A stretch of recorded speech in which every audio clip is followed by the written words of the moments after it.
Hi friends, வணக்கம் and welcome back to my channel.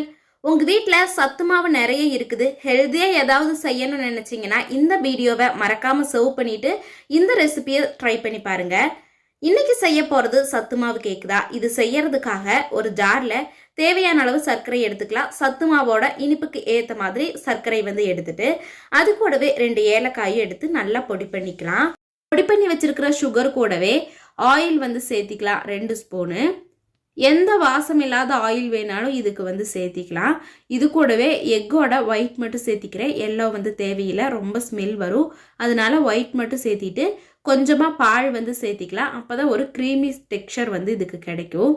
இப்போ இது எல்லாத்தையுமே நல்லா நைஸாக அடித்து எடுத்துகிட்டு வந்துடலாம்.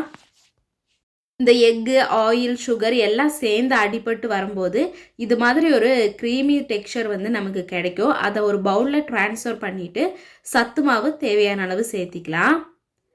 இந்த ஸ்டேஜில் சத்து மாவு, கோதுமை மாவு, மைதா மாவு எது வேணாலும் சேர்த்திக்கலாம். நம்மளோட ரெக்குயர்மெண்ட்ஸுக்கு தகுந்த மாதிரி எந்த ஃப்ளார் வேணாலும் சேர்த்திக்கலாம். இன்றைக்கி நான் சத்து மாவு சேர்த்திருக்கிறேன். இதை நல்லா மிக்ஸ் பண்ணிக்கலாம். இது கூடவே கொஞ்சமாக சோடாப்பும் சேர்த்திட்டு கட் அண்ட் ஃபோல்டு மெத்தடில் மட்டும்தான் இதை மிக்ஸ் பண்ணணும்.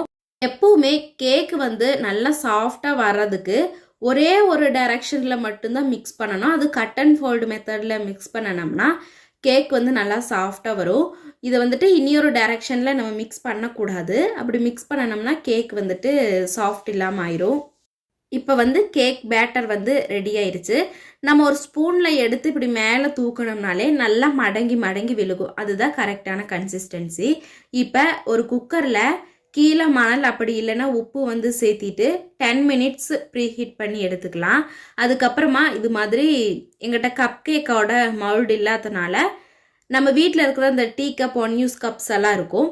அதில் half of the cup fill பண்ணி எடுத்துக்கலாம். அதுக்கு முன்னாடி கொஞ்சமாக ஆயில் அப்ளை பண்ணிட்டோம்னா எடுக்கும்போது ஈஸியாக வரும். இப்போ ப்ரீ ஹீட் பண்ணி வச்சுருக்கிற இந்த குக்கரில் ஒரு பிளேட் அடியில் வச்சுட்டு ஸ்டாண்டும் வச்சு அதுக்கு மேலே நம்ம ஃபில் பண்ணி வச்சுருக்கிற இந்த கப் கேக்கோட இதையும் வச்சிடலாம். இதெல்லாம் வச்சதுக்கப்புறமா இது கப் கேட்கறதுனால வேகமாக ரெடி ஆயிரும். ஒரு 1/2 hour சிம்மிலேயே வச்சு நம்ம குக் பண்ணோம்னா போதும். விசில், கேஸ்கெட் எதுவுமே போடாமல் குக் பண்ணி எடுத்துக்கலாம். 1/2 hourக்கு அப்புறமா இது மாதிரி ஏதாவது ஒரு ஸ்டிக் வச்சு நம்ம நல்லா ஹோல் போட்டு பார்த்தோம்னா இந்த ஸ்டிக்கில் கொஞ்சம் கூடி ஒட்டவே ஒட்டாது. அதுதான் கரெக்டான கன்சிஸ்டன்சி. இது அப்படியே வெளியில் எடுத்து வச்சு ஒரு 1/2 hour கூல் பண்ண விட்டுடலாம். அதுக்கப்புறமா அன்மோல்டு பண்ணணும்னா ஒட்டாமல் வரும். எந்த ஒரு கேக்குமே அன்மோல்டு பண்ணுறதுக்கு முன்னாடி நல்லா கூல் பண்ணிவிட்டு நம்ம எடுத்தோம்னா ஒட்டாமல் வரும். இப்போ பார்த்தீங்கனாலே தெரியும், கேக் நல்லா சாஃப்டாக வந்திருக்குது, ப்ளஃபியாக இருக்குது.